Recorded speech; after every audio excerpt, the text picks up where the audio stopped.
Ang tanong ng isa nating masugid na taga-subaybay na si Marvin Mahinay. Ang kwintas ko po, binabad ko sa suka, hindi nagre-react. Tinesting ko sa magnet, bakit dumidikit? At iyan po ang ating pag-aaralan sa video natin ito. Lamang ang may alam.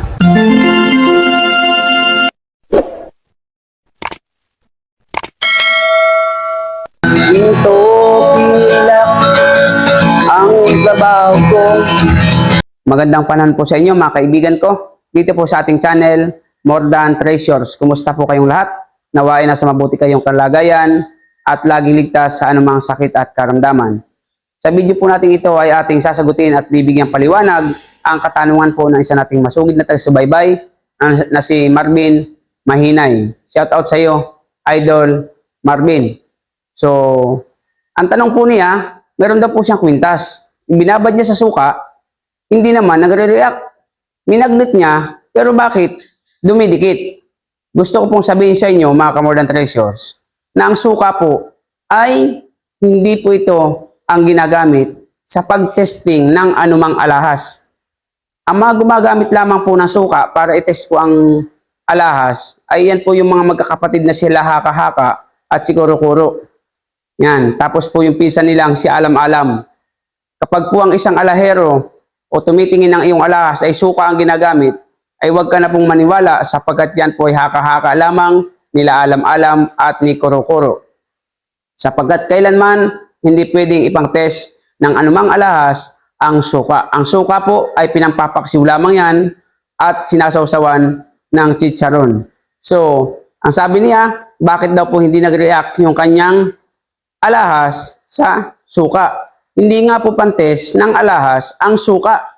Dahil kahit ibabad mo po ang alahas mo sa suka, kapag yan po ay binalot ng ginto, lalo na makapal, kahit ilang araw nyo pong ibabad yan, hindi po yan mangingitim. Eh kung ang iyo pong alahas ay stainless at binalutan ng ginto o kaya ay pinisprayan, tinubog, hindi po yan tatablan o magre-react sa suka. Pero ang sabi niya, bakit daw kanyang minagnet ay dumikit po sa magnet. So, ibig sabihin, ang kanyang alahas ay may halong bakal. Ngunit-ulitin ko po sa inyo mga More Than Treasures, may mga alahas din po na ginto na dumidikit po sa magnet. Marami na po tayong nakuha niyan. Bakit?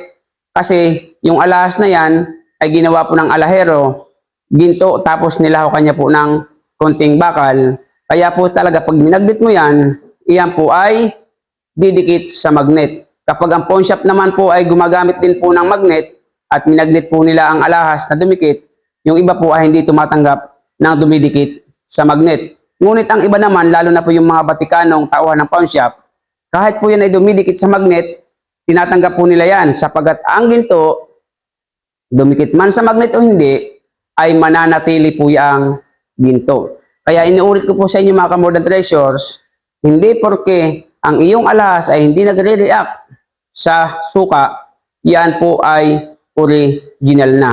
Hindi po porke na ang iyong alahas ay dumidikit sa magnet, yan po ay fake na. Sapagkat marami nga pong alahas na dumidikit po sa magnet kahit tunay. At marami din pong peking alahas na hindi po nagre-react sa suka sapagkat hindi naman suka ang pangtingin ng alahas. Lagi pong bato at asido. So nawa po sa ating idol si Marvin Mahinay, parang ito yung kilala ko, kababayan ko pa ito, ay nasagot ko ang iyong katanungan.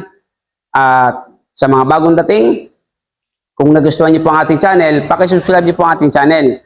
Pakihit niyo po ang notification bell, lagay niyo po ay all upang lagi kayong update sa ating mga bagong videos. At kung nagustuhan niyo nga, pakilike and share naman po sa ating mga kaibigan at huwag niyo pong i-skip ang ads para may kaunti po tayong revenue.